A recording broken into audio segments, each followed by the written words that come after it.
kasama dapat dyan si Meme. Kaya lang, nung malaman daw ni Vice Ganda na ito ipalalabas sa TV5, nag-back out si Vice. Bakit? Ito nga hindi ba yung kumalat yung video kung saan tinatakpan yung mukha ni Kim Chu bilang siya'y endorser ng Julius. Pagkatapos nga ng ma-misinterpret ng ibang mga supporters ni Tatay Likong, oo, na parang feeling nila sila yung pinariringgan. Kaya nakikiusap din siya sa mga bashers ni Alvin na tama na ginagawa naman at nagpupursige naman yung tao na patunayan ang pagiging ama sa kanilang mga anak. Ang lala na talaga ng SB19. Sobra! Kaso alam, minsan pati yung pamilya, minsan di ba? Hindi mas nakakabwisit kung mas pangit pa kayo sa amin. Ito na ang latest, kaya tumutok ka na, dali. Ito na nga! Ito na ang mga marites, kaya i-chika mo na, dali. Ito na ang latest! La la la la la la la, i-chika mo na, dali. Ito na ang latest! La la la la la la la, i-chika mo na, dali. Ito na ang latest! Hello mga kabi! Ito po ang inyong mga liit. Ito po si Mama Loy! Ako si Tita Jen! Ito naman po si Papa Oasin OG Diaz. Ano pa nga ba ang lagi ninyong inihirit sa amin? Ay! Kaya i-chika mo na, dali. Ito na ang latest! La la la la la la la la, ichichika na namin dali. Hoy! Ay, naku ha. Birthday! Birthday yun mo. Julia Montes! Ay, happy birthday! Ah. Julia Montes! Julia, happy birthday! Oo, Lagi diba? na nanonood sa atin yan. Correct. Oo, at syempre, pagbati na rin lang ang ating binibigkas dito. Oo. Babati na rin natin ang muling pagbubukas ng PGP. Yeah! Pilipinas Got Talent. Ito syempre pa pinangungunahan ng host na sina Melay Cantiveros at Robby Domingo. Grabe, no? Oo, at sino nga ang mga hurado? Ay, eto na, The Boss, Ah. FMG. As always, At syempre, ang comedian for all season. Wow! Si Miss Eugene Domingo. Diba? Ang New Gen Matinee Idol na si Donnie. Pangilinan. Yes. At syempre, ang Asia Superstar, Miss Catherine Bernardo. Yun nga, Loy, no, ginanap ang Media Con kahapon, March 19. Nay, natanong mo ba si Robin tsaka si Melay kung natutulog pa sila? Parang Bakit? araw-araw, di ba? May, Pinoy Big Brother, tapos meron pang PGT. Actually, ang PBB naman, hindi naman sila everyday. Ah, Nagsasalit-salit sila, di ba? okay. Oo. Minsan makikita mo si Gabby Garcia at si Bianca Gonzalez. Ah. Tapos si Melay, si Robby. Iba-iba. Pero usually pag weekend kasi di ba kompleto sila. Oo. Eh, ang PGT weekends din. Oo. Actually, ang tinatanong din kung may sawa point or parang di ba nakakasawa na sina Melay at si Robby lagi ang nakikita sa produce ng ABS-CBN. Oo nga ate, wala na ba ibang host? Aba, meron mang iba, pero kung talent ang talent din lang naman, hindi rin naman papahuli sina Robby at si Melay. Ay, at saka yung nila, Nay, yung dynamics nila, kahit hindi sila yung nagsasalta sa stage, kahit silang dalawa lang, yung nagkukulitan lang sila, alam mong memorize na nila yung isa't isa.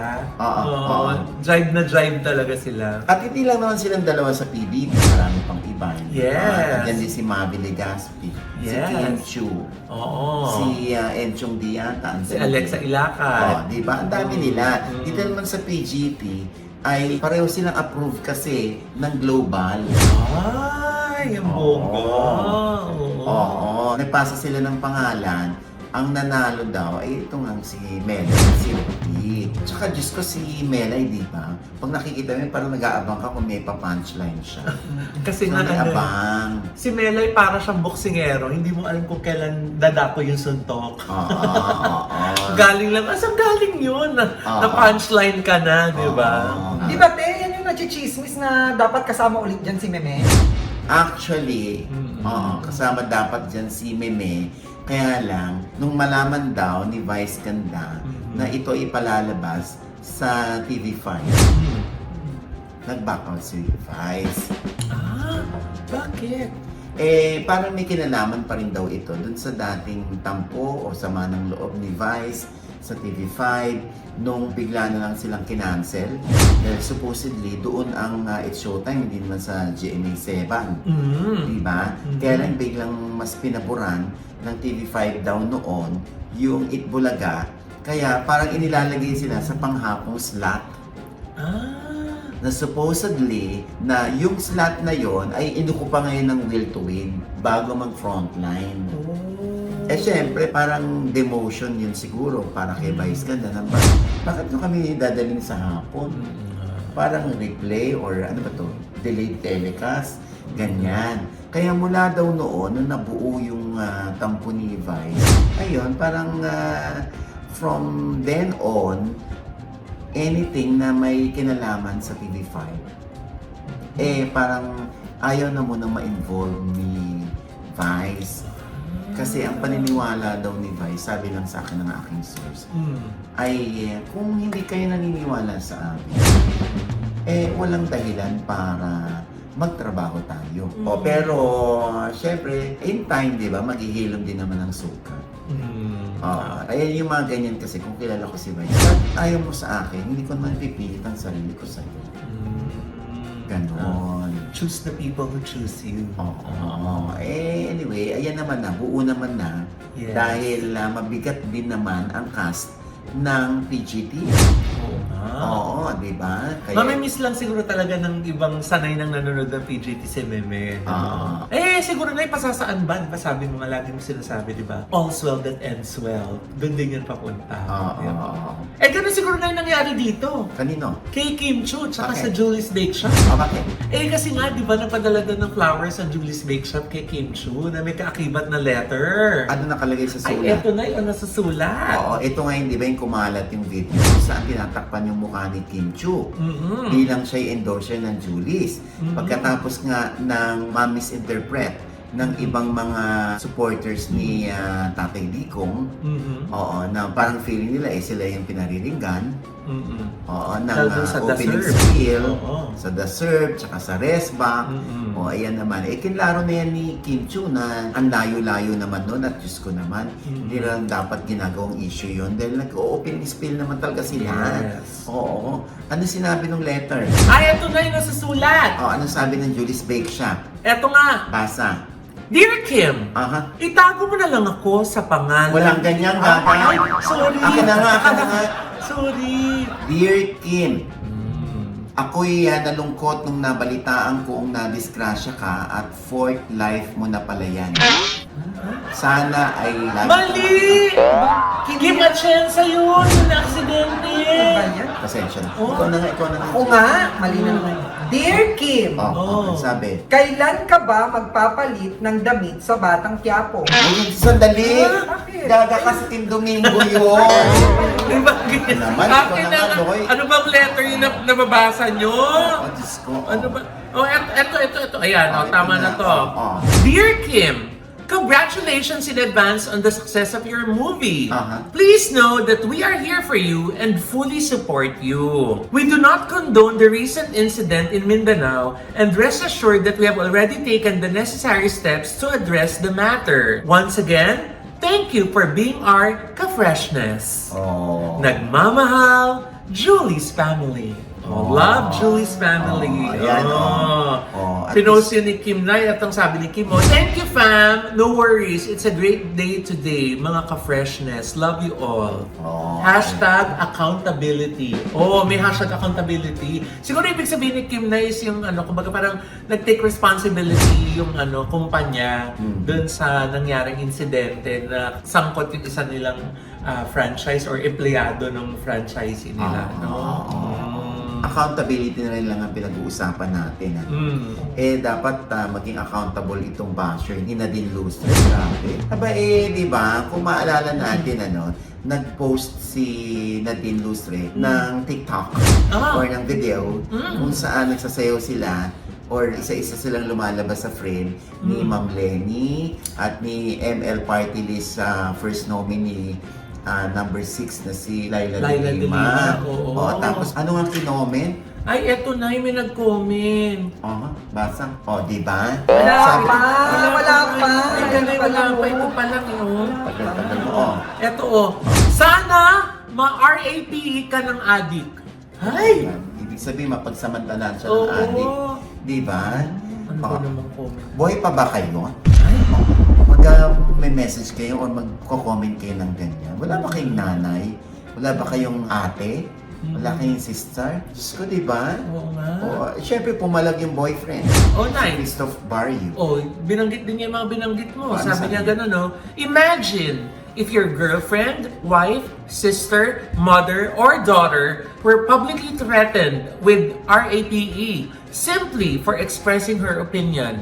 Oh. Di ba? So, nag-opinion lang si Nadine, parang, di mag-opinion din kayo ng sarili, bakit nyo kakalabanin yung opinion ng tao? Okay lang naman kalabanin ninyo, pero para lumampas kayo sa guhit, di ba? Parang ano yan, parang wala namang pinag-aralan yan. Imbis na diba dapat nanganganak or nag-iimbita kayo ng mga taga-suporta para mag-pray sa dating Pangulo, parang lalo yung pinatutunayan na baka nga tama, di ba? Pangit. Hindi, parang supporter ba talaga kayo ni dating Pangulo? Dapat patunayan natin na hindi tayo lumalampas sa kagandahang asal pagdating sa SOCMED. Ano sinabi ni Nadine doon? Ay, ito na, nag-comment din siya. Ano sabi? One of the many that did not pass the vibe check. Ano ibig sabihin nun? Wala sa hulog. Ganun kasi. Wala sa hulog yung sino man yan, ano. Pero dapat yan pinapatray sa NBI. Katulad ni Robby Domingo, di ba? Sabi nga ni Robby Domingo sa akin nung tinanong ko siya tungkol doon. Nasa proseso na raw sila sa NBI. Tinuluyan niya. Pero ang nakakatuwa, no? I plan to make this advocacy and will be bringing others to NBI para malesen na yung unnecessary bashing. Para bigyan ng leksyon yung mga bashers na parang kala nila, porke artista, papayag na titilad-tilarin nila.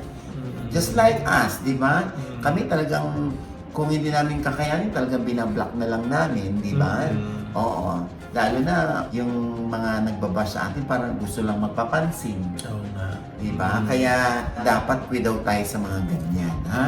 At maraming salamat doon sa mga pinaiiral ang edukasyon. Yes. Yung kagandahang asal, no? Yes. Alam mo, tinatanggap din namin yung mga constructive criticism, pero yung lalampas sa saguhit, na nandadamay na ng pamilya, na parang nilalait na yung mga itsura. Okay lang yung tsura natin, kaso alam, minsan pati yung pamilya, minsan, di ba? Hindi, mas nakakabwisit kung mas pangit pa kayo sa amin. Diyos ko, aminin naman na. Kayo ba sa kakabwisit yun? Oo nga. Lalo sana kung maganda naman pala. O sige, pangit na ako. Di ba? Correct. Ay, nako. Ang gusto ko sabihin sa kanila, dagdagan natin ang panalangin. Yes. Gusto nyo mapauwi dito si dating Pangulo. Panalangin. Huwag tayong lumikha ng kaaway. Correct. Di ba? Gusto yung manawagan dun sa Pangulo na gumawa ng paraan para mapabalik si dating Pangulo dito. Nilalait nyo naman yung tao. Kung ano-ano sinasabi niya, paano naman gaganahan yung tao? At saka may mga nagsasabi ngayon na, di ba, minsan yung mga ganong mga post, lalo pag mga fake news o kaya pag halimbawang lalong may sinasabi against doon sa ICC, parang mas binibigyan pa daw ng rason na hindi mag-grant yung ibang mga request dahil parang mas pinapatunayan daw na ay, mas makakabuti yatang andito nga lang si former President Duterte. Parang may ganong mga analysis yung iba. Kumbaga, parang it's doing more harm than good. Parang ganon. Ay, Mama Loy, may analysis din yung iba. Dapat daw nandito si Attorney Harry Roque. Okay. Ha? Kung mahal niya daw yung Pilipinas at nananawagan siya ng rally, dapat nandito daw siya. Oo nga, Baka sumayo nung ganun. Ha? Tapos may ihi. Ay! Ay, nako. Anyway, ang bottom line, kalma lang tayo. Parang si Jenica Garcia. Garcia. Oo. Alam mo, natutuwa ako sa interview ni MJ Felipe sa kanya sa OnQ.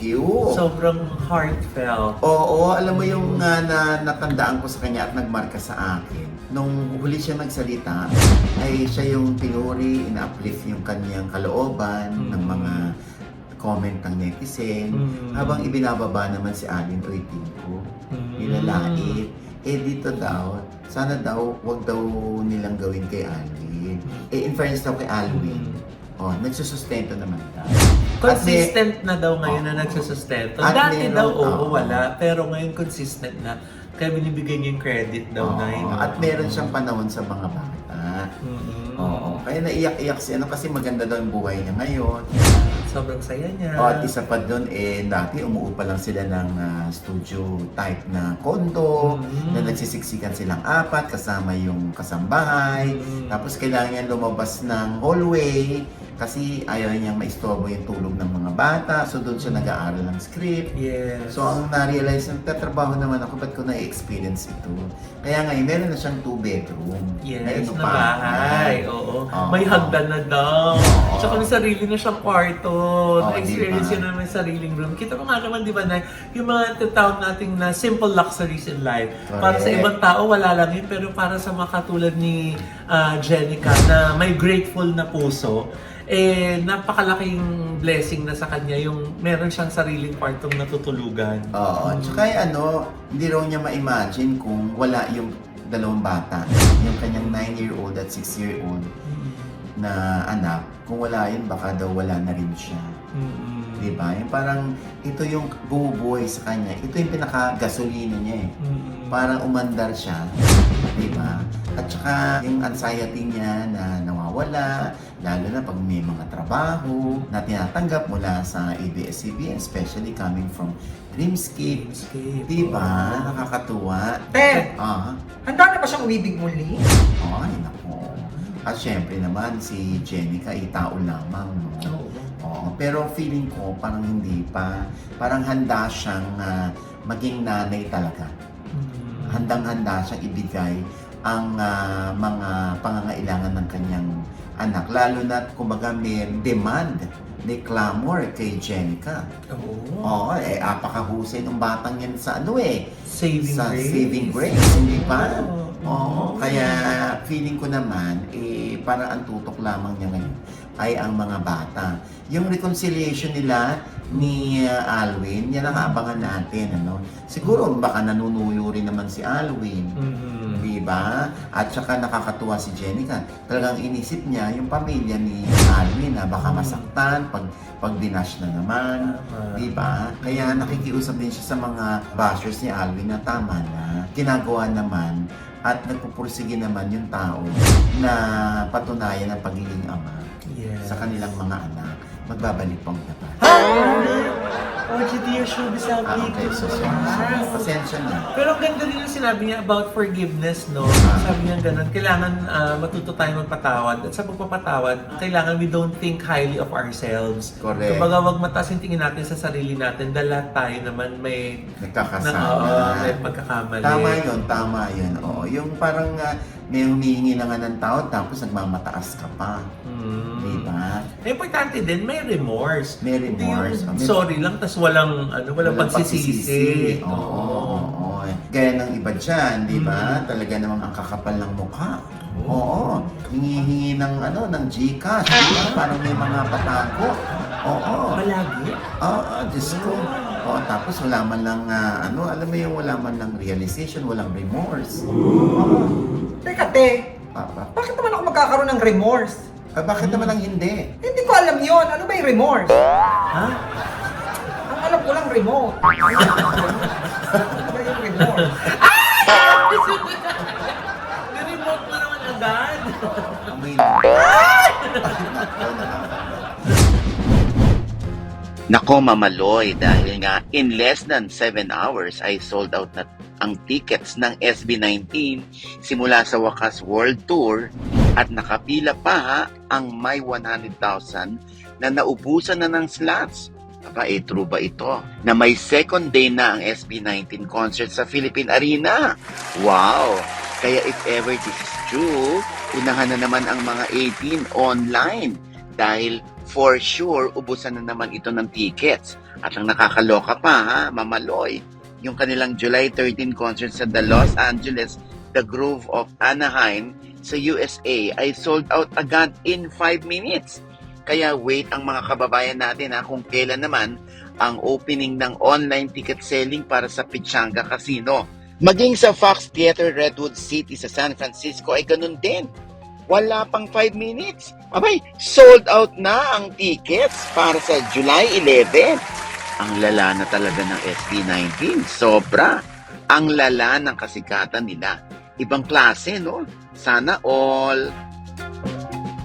And with that, mga kaibigan, ito po ang inyong mga lingkod. Ito po si Mamaloy, yung mga nanonood po sa akin na hindi pa namin subscriber, please subscribe now na click nyo lang po yung subscribe button na nandiyan sa ibaba. At kung naibigan po yung may episode ngayon, meron kayong komento sa lahat ng aming chika, comment below, click the like button, huwag kalimutan yung click ang notification Dahil bell. pag ibigyan kayong una-una manonotify na meron kaming latest update. Ha? At syempre pa, ang kanya-kanya naming channel. Yes, sana naman natin subscribe po kayo sa channel ko. That's Mamaloy, M-A-M-A-L-O-I. Meron po tayo bagong vlog dyan. At syempre po, yung mga ikakasal dyan, see you on Saturday sa Wedding Expo Philippines. Kita-kita po tayo.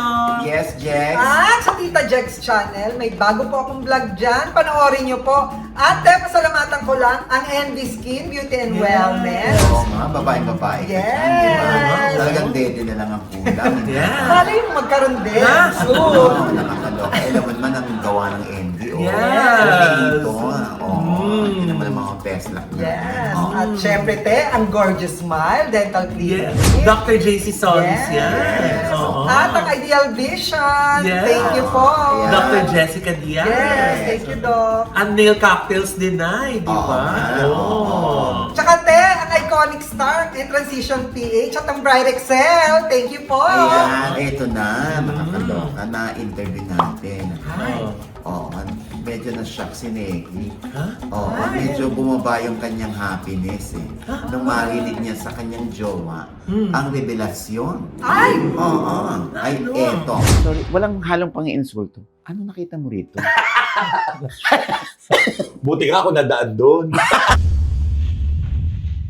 Meron ka bang gustong aminin kay Negi na Ayaw niya ako magka-girlfriend, di ba? Kasi naintindi ko naman po, narespeto ko naman yan. Pero bilang isang lalaki din, minsan may mga pangangailangan din kami na sana maintindihan niya din. So yun lang yung linulook forward ko. Kasi ayaw ko naman maghiwalay ka. So nung narinig mo na sinabi niya na may pangangailangan din naman ako na parang hindi mo maibigay. First time mo marinig sa kanya dito? Yeah. Oh. Anong damdamin mo upon hearing those revelation na nagre-reply siya, nagre-respond siya sa mga... Siyempre may ganun pala. Kasi alam ko naman kung ano yung ano eh. Alam ko naman kung lolok pa. Hindi, parang, yung alam mo yun, hindi ko alam sasabihin ko eh. Pero wala ka na. nabigla rin, nawala ako. Kasi parang respeto mo na lang sa akin. Sabihin mo sa akin, may nagugustuhan ako, okay, sige. Kaya kong i-let go yun. As in, sige, wag na tayo. Oo, wag na tayo. Mag-girlfriend ka na lang. Ayan. Sa OG Diaz Inspires po yan, ha? Oo, na ewan ko kung may inspire kayo Ha? or maiirita kayo Hi! or maiingit kayo Ay, dahil napakahaba ng hair ni Negi diba? at napakatambok Ay! ng kanyang pagkalalaki.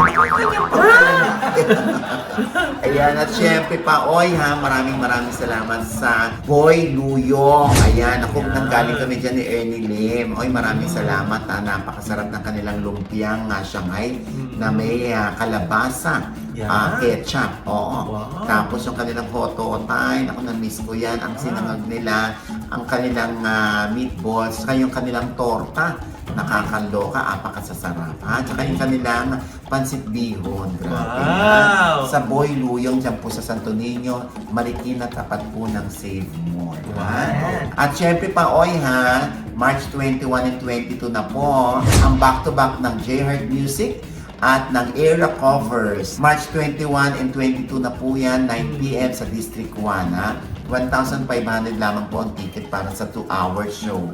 Nood na kayo. Oo ha, andyan din kami. See you there! Oo ha, ayan ha. At syempre pa, ito pa rin po ang inyong Lincoln, Papa Orsin Oli Diaz, yan lagi rin sa Sammy, at nagpapaalala sa inyo na tuwing gigising po tayo tuwing umaga, huwag na huwag po tayong makakalimot, ha?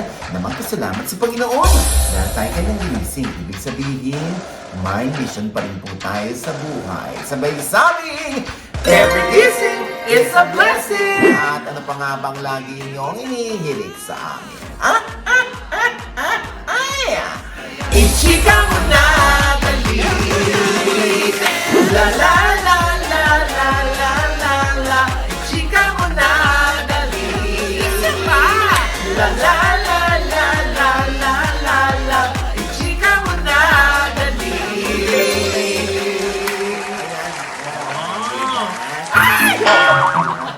Remorse. Ikaw lang naman. Remorse. Explain mo nga kasi yung remorse. Remorse! Oo. Remorse yan yung pag nakakakita ka ng ng pulubi. Yun ang bibigyan. Limosyon! 5, 4, 3. Ano ba? Alam ko na! Ano? Pag nakita mo wala ng tubig.